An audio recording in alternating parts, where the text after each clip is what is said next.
ठीक है, नोट कीजिए।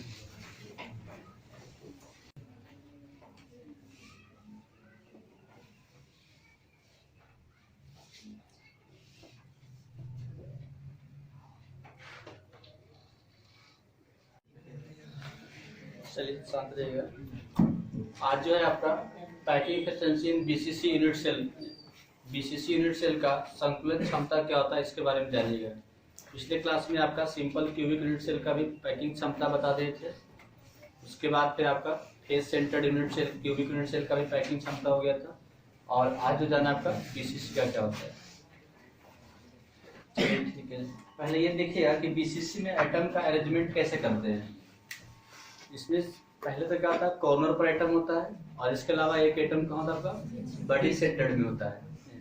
कॉर्नर पर एटम रहेगा और आपका बॉडी सेंटर्ड पर एटम रहेगा। तो इस प्रकार के अरेंजमेंट को हम क्या बोलते हैं, बीसीसी कहते हैं। यानी इस प्रकार के यूनिट सेल को बीसीसी कहा जाता है। तो किस तरह से आपका बीसीसी यूनिट सेल बनाइएगा तो देखिए।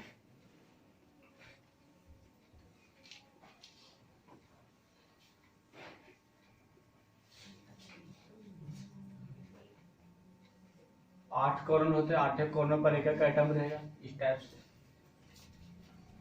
और एक एटम आपका बॉडी सेंटर में रहेगा। समझ आते?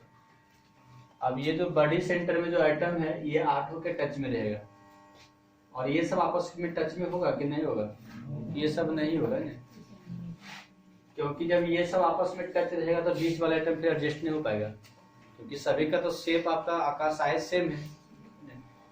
तो बीच वाला एटम को रखकर फिर चारों तरफ से 8 एटम को रखते हैं, तो ये बीच वाला एटम सभी के टच में रहेगा, लेकिन ये सब आपस में टच में आपका, ये सब आपका नहीं रहेगा।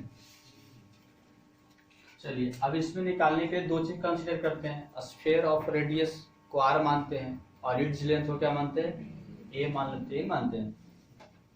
तो बताइए ईड्स लेंथ यहाँ पर कौन सा होगा? ईड लेंथ ये हो जाएगा ना, ये भी ईड लेंथ होगा, ये भी ईड लेंथ, ये भी क्या होगा, ईड लेंथ। ईड लेंथ को आप ए मानिएगा, ये आपका ए हो गया। और जब ये ए मान लेते हैं, इसको भी आप ए मान, ये भी आपका ए होगा, ये भी साइड का आपका ए होगा। इसको जब ऐसे मिलाइएगा तो ये कितना निकलेगा, ये आपका √2a होगा। जैसे कि ये भी ए है, ये भी ए, ये आपका राइट एंगल ट्रायंगल बनेगा, तो ये कितना आपका √2a मिलेगा।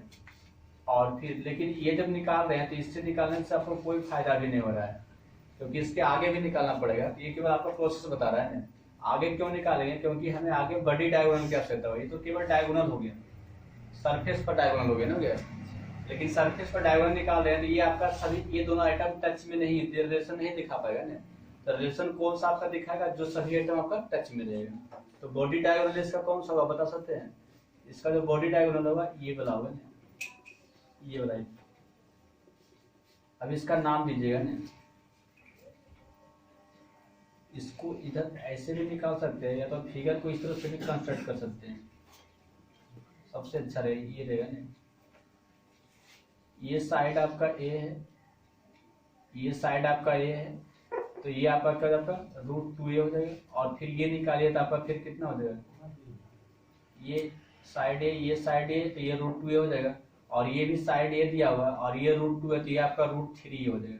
समझाएंगे डिटेल से कैसे होता है।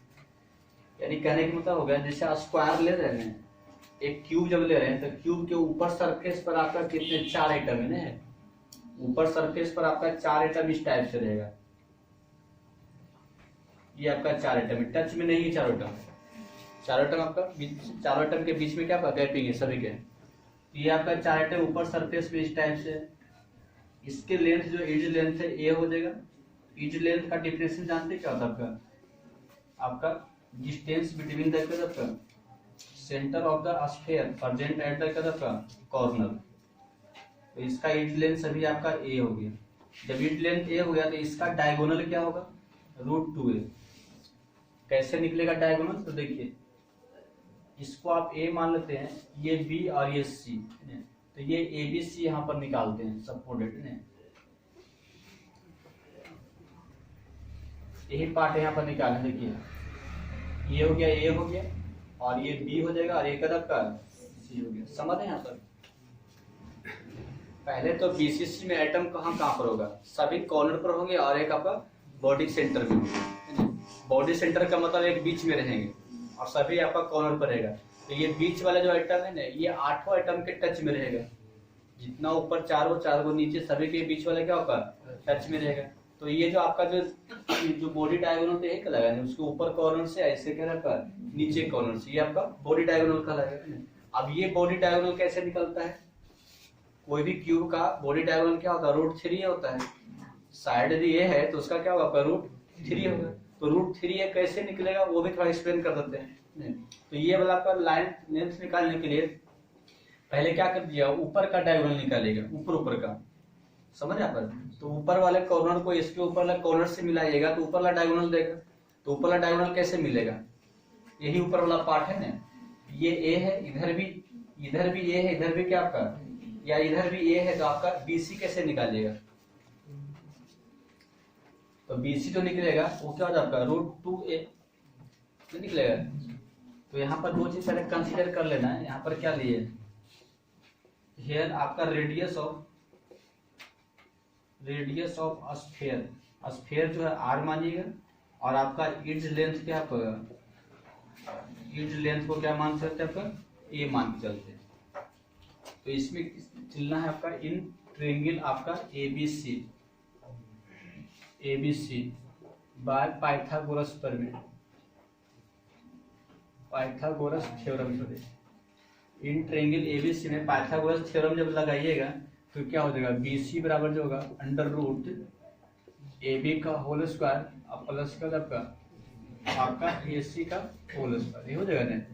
तो इम्प्लाई जो BC जो लिखाएगा वो क्या होगा, A square plus A square का √, यानी BC बराबर होगा आपका 2A स्क्वायर √, इसलिए BC बराबर क्या निकल गया, √2, रूट क्या आपका 2।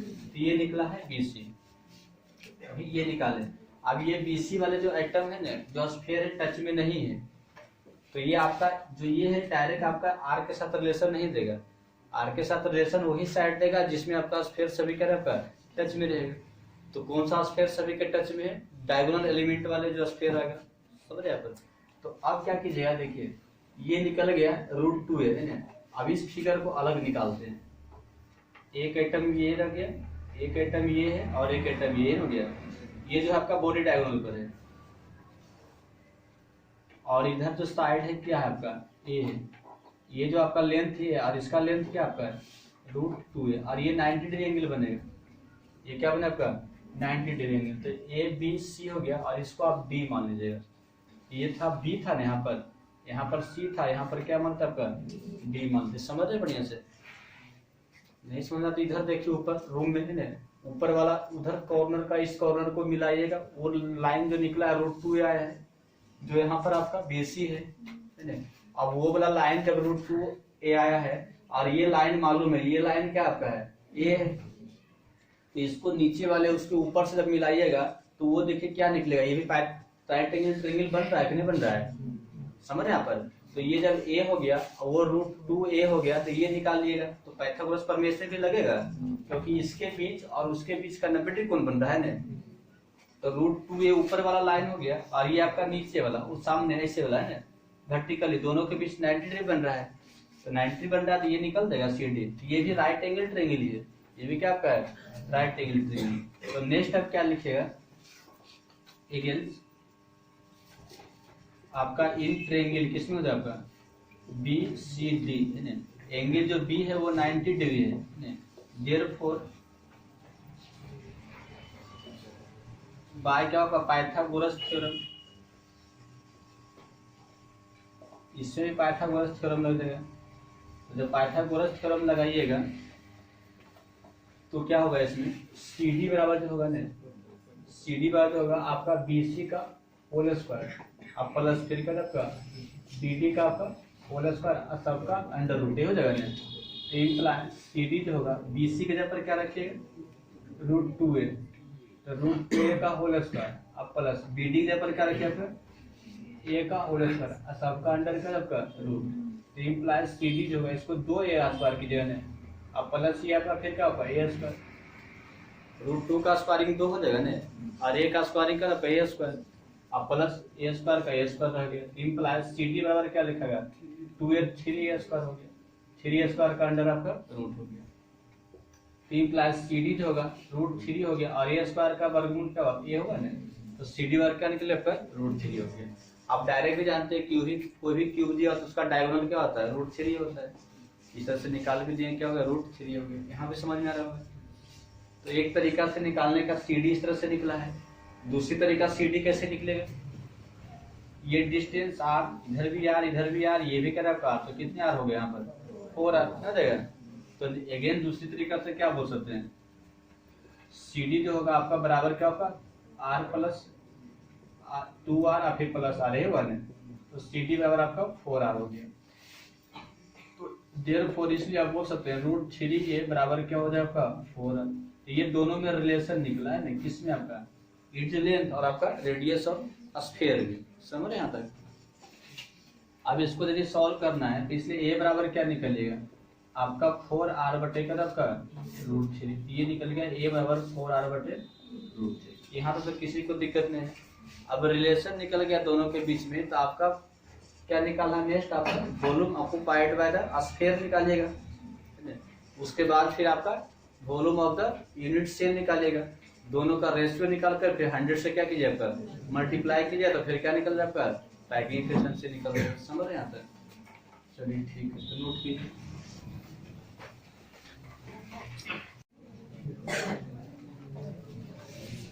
चलिए ध्यान में इधर आपका वॉल्यूम ऑफ वन स्फीयर क्या होगा आपका, वॉल्यूम ऑफ स्फीयर जो होता है आपका 4/3 पाई आर क्यू हो जाएगा। अब यहाँ से बताइएगा बीसीसी में कितने स्फीयर होते हैं, 2 होते हैं। तो सिर्फ लिखिएगा बीसीसी कंटेन्स 2 स्फीयर, 2 स्फीयर या पार्टिकल्स है ना, इसलिए आपका हो जाएगा therefore volume of 2 sphere, 2 sphere का जो वॉल्यूम होगा वो कितना हुआ 2 × 4/3 पाई आर क्यूब। इसको जब सॉल्व करते हैं 8/3 हो गया, पाई आर क्या लिखा है क्यूब, ये निकल गया वॉल्यूम ऑफ स्फीयर। नेक्स्ट निकालना क्या जाता है वॉल्यूम ऑफ आपका यूनिट सेल। तो वॉल्यूम ऑफ यूनिट सेल का मतलब क्या हो जाएगा, यूनिट सेल का शेप कैसा है, क्यूब है। यूनिट सेल का शेप आपका क्यूबिक है, तो क्यूब का वॉल्यूम जानते हैं क्या होता है, ए क्यू हो जाएगा। लेकिन यहाँ पर आपका ए क्यू बराबर ए बराबर दिया हुआ है क्या 4r अपॉन रूट 3, तो आपका क्या 4r अपॉन रूट 3 पर पावर क्या होगा 3 हो जाएगा। ये लिखिएगा ना 4r अपॉन रूट 3 पर पावर क्या लिखा जाएगा 3 लिखा है। अब इसको सॉल्व करा 3 बार गुना करना है, तो 4 को जब 3 बार गुना कीजिएगा ना 4 × 4 तो कितना हुआ 4 × 4 3 बार जब कीजिए तो 16 तक 64 और r क्यू हो जाएगा। इसको जब 3 बार गुना करें 3 रूट का आपका 3 हो जाएगा। समझ रहे हैं यहाँ तक।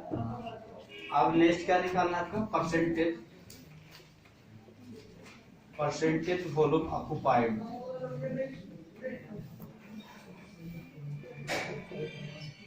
परसेंटेज वॉल्यूम ऑक्युपाइड होगा वो क्या होगा ऊपर volume of sphere, volume of sphere upon का आपका वॉल्यूम ऑफ क्यूब ना जाएगा, वॉल्यूम ऑफ क्यूब मल्टीप्लाई का आपका 100 है लिखिएगा ना, volume of sphere upon volume of cube multiply का आपका 100।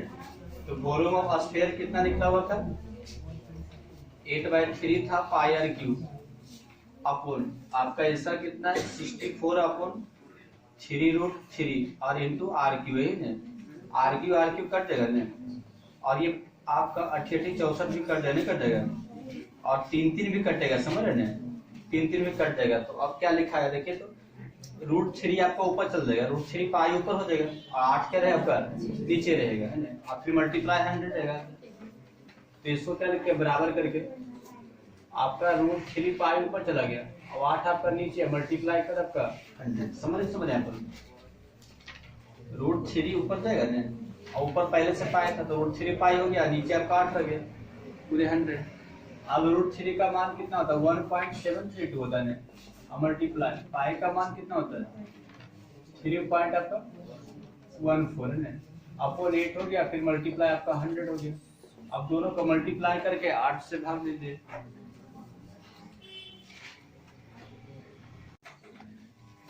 इसको क्या कीजिएगा, आपका भाग देकर 100 से मल्टीप्लाई किए तो 67 पॉइंट क्या हो जाएगा आपका 9% हो जाएगा। 67.9% तो लगभग क्या लिखा आपका 68%। तो पैकिंग एफिशिएंसी ऑफ बीसीसी कितना हो जाएगा, packing efficiency of BCC unit cell कितना होगा आपका 68%। इसमें आपका वैकेंट आपका वॉल्यूम परसेंटेज कितना होगा, या परसेंटेज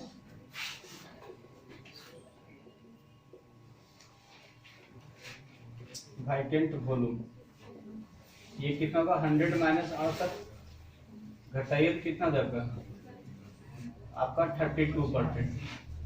तो वैकेंट प्लेस जो वॉल्यूम जो आपका 32% होगा और आपका जो पैकिंग एफिशिएंसी हो गया 68 पॉइंट पे आपका 68% हो जाएगा ना देगा यार, तो कोई दिक्कत नहीं होना चाहिए। चलिए ठीक है।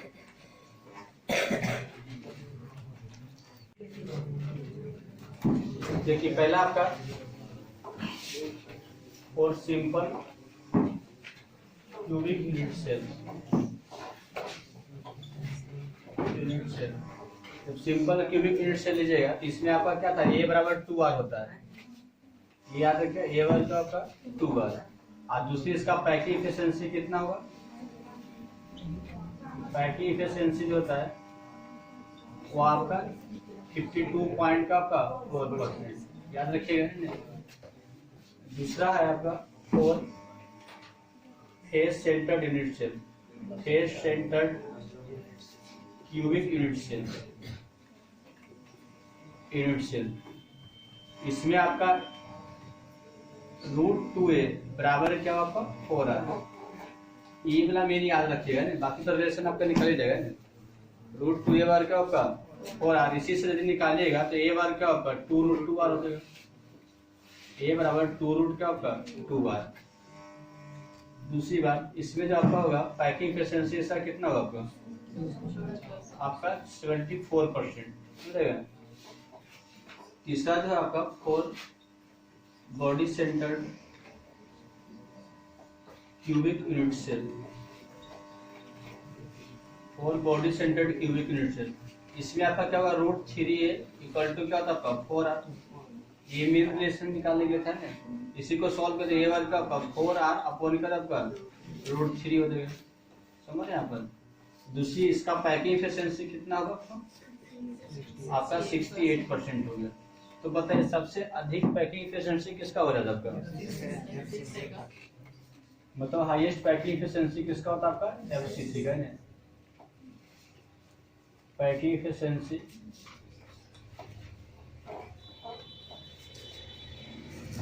आपका एफसीसी का होगा ना होगा। ये भी आपका पूछ सकता है क्वेश्चन। चलिए ठीक है। और लोएस्ट किसका होगा आपका फॉर सिंपल। लेकिन नेक्स्ट क्या जानिएगा calculation involving unit cell dimension. एकक कोष्ठिका बीमा संबंधी गणना करना, इसमें कौन कौन सा पैरामीटर लेके चलते हैं बिलो देख लीजिएगा। जैसे कि पहले इसमें यूनिट सेल में कुछ डायमेंशन होते हैं, कुछ डायमेंशन में क्या हो इसका मास हो गया आपका, इज लेंथ रहेगा, नंबर ऑफ आइटम रहेगा, एवोगाड्रो नंबर रहेगा ना, ये सब में आपका रिलेशन यहाँ पर दिखाना है। डेंसिटी होगा है ना, ये सब में क्या रिलेशनशिप होता है ये इसमें निकालेंगे। इसमें जैसे कि ये आपका एक यूनिट सेल लेके चलते हैं कंसिडर करते हैं, और ये यूनिट सेल कोई भी हो सकता है, आपका सिंपल भी हो सकता है, एफसीसी भी हो सकता है, या तब बीसीसी भी रहेगा। अब इस यूनिट सेल में जो आपका इज लेंथ है, इज लेंथ को ए मानिएगा ना, एक लेके चलते हैं इज लेंथ को आपका ए मानते हैं। दूसरा देखिएगा इसमें जो मास ऑफ ईच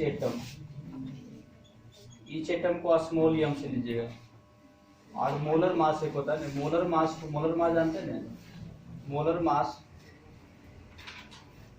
को आप कैपिटल एम से लिखिएगा। एक होता है एवोगाड्रो नंबर, एवोगाड्रो नंबर जो है इसको आप एन ए से करके लिखिए ना। एन ए का मान जानते हैं कितना होता है, एवोगाड्रो नंबर ये फिक्स होता है ना, होता है ये होगा 6.022 इंटू 10⁻20 का आपका 3 होता है। लेकिन ये सब बदलेगा नहीं, ये भी आपका बदलेगा यूनिट सेल के आधार पर। आपका मास ऑफ ईच एटम भी आपका चेंज होगा, मोलर मास में अलग अलग आपका मॉलिक्यूल का अलग अलग रहेगा, लेकिन एवोगाड्रो नंबर सबके लिए आपका फिक्स रहेगा। एवोगाड्रो नंबर एन ए बराबर ये लिखा गया। नेक्स्ट इसमें आपका एक ठीक है, दूसरा है डेंसिटी। इसको लेते हैं, डेंसिटी को हम लिखते हैं डी से करके, डेंसिटी का लिखा आपका डी। इसमें एक रिलेशनशिप निकलेगा, वो होगा डी बराबर होगा, एक डेंसिटी भी होगा और एक और लिखिएगा number of atom, number of colour का आइटम, और नंबर ऑफ आइटम को यहाँ पर जेड से लिखिएगा। तो इसमें एक रिलेशनशिप मिलेगा जो होगा डी बराबर आपका जेड एम, कैपिटल एम और बटे का सर जेड एम और ए क्यू इंटू एन होता है। यही फॉर्मूला आपको निकालेंगे, डी बराबर जेड एम ए क्यू बटे क्या जब एक जेड एम अपॉन ए क्यू इंटू का एन। आपका जेड का मतलब नंबर ऑफ आइटम, और अलग अलग के लिए अलग हो, जैसे सिंपल है तो जेड बराबर 1 होगा, बीसीसी है तो जेड बराबर का ऊपर, तो ध्यान से देखिए समझ में आ जाएगा। आपका एफसीसी रहेगा तो जेड बराबर का ऊपर, सर बीसीसी में जेड बराबर 2 होगा ना, एफसीसी में जेड बराबर का ऊपर 4 होगा ना। इस प्रकार से आपका जेड का मान रखा है। यम जो रहेगा आपका मोलर मास होगा, अब कौन सा आपका आइटम है, कौन सा आपका कंपाउंड है, उसके आधार पर मोलर मास निकालना पड़ेगा। NaCl है तो उसका मोलर मास लीजिएगा, CaCl है तो उसका आपका मोलर मास रखेगा, समझ आप। ए आपका क्या है, इज लेंथ होगा, और एन तो एवोगाड्रो नंबर होता है तो आपका डी निकलेगा।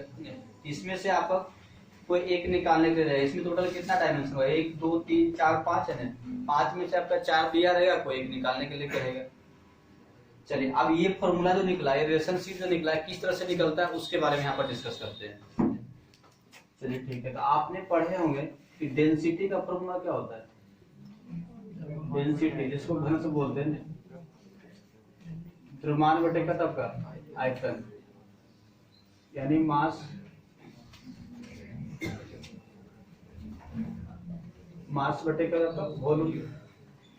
सिंपल हिंदी में इसको द्रव्यमान बटे आयतन बोलते हैं,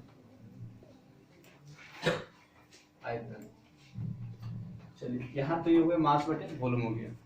अब जैसे देखिएगा इसको इस तरह से लिखते हैं। अब मास कैसे निकलेगा, वो अलग से मास निकाल लेते हैं और अलग से आप वॉल्यूम निकाल लेते हैं ना। तो मास बराबर किस तरह से निकलेगा, आपका जेड गुने होगा मास ऑफ ईच एटम है ना, या तो नंबर ऑफ एटम इस तरह से लिख सकते हैं, शॉर्ट में नंबर ऑफ का आपका एटम और मल्टीप्लाई मास ऑफ का आपका ईच एटम, ईच एटम यानी हो गया परमाणु की संख्या और प्रत्येक परमाणु के द्रव्यमान। जब गुना कीजिएगा तो मास मिल जाएगा, मिल जाएगा। नंबर ऑफ एटम गुने मास ऑफ का ईच एटम, इस तरह से किया तो निकलेगा ना मास। यानी आपका एक एटम का मास मालूम रहेगा और एटम की संख्या मालूम है, दोनों को गुना किया आपका टोटल मास निकल जाएगा। मास का मतलब टोटल द्रव्यमान निकल जाएगा।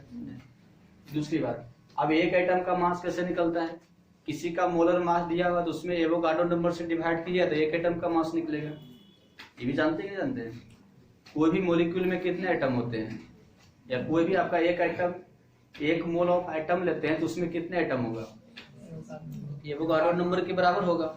मोल कंसेप्ट में पढ़ाए थे ना कि एक मोल एटम लेते हैं तो उसमें एवोगाड्रो नंबर के बराबर एटम होगा। एक मोल मॉलिक्यूल लीजिएगा तो एवोगाड्रो नंबर के बराबर मॉलिक्यूल होगा। तो इसमें आपका एक मोल एटम का जो मास होगा मोलर मास होगा, उसका आपका मोलर मास। तो यदि किसी का मोलर मास दिया हुआ है और एक एटम का यदि मास निकालना है तो क्या करते हैं, मोलर मास में एवोगाड्रो नंबर से क्या कीजिए आपका डिवाइड कर दीजिएगा, ये होगा ना। तो अब यहाँ पर क्या निकालेगा, देखिए नंबर ऑफ एटम को आप लिखते हैं किससे, आपका जेड से। नंबर ऑफ एटम को क्या लिखिए आपका जेड से। पहले आपका यहाँ बता दिए, कंसिडर कर दिए नंबर ऑफ एटम बराबर क्या लिखे आपका जेड। तो नंबर ऑफ एटम को जेड लिखिएगा। अब मास ऑफ ईच एटम का मतलब क्या होगा, molar mass, molar mass upon क्या आपका एवोगाड्रो नंबर है, एवोगाड्रो नंबर हो गया, ये हो जाएगा। अब यहाँ पर मास इक्वल टू जो हो जाएगा आपका जेड मल्टीप्लाई मोलर मास को कैपिटल एम से लिखते हैं, तो Z multiply capital M Avogadro number का क्या होगा, एन हो जाएगा। इस तरह से आपका क्या निकला है, मास निकला है। समझ आप?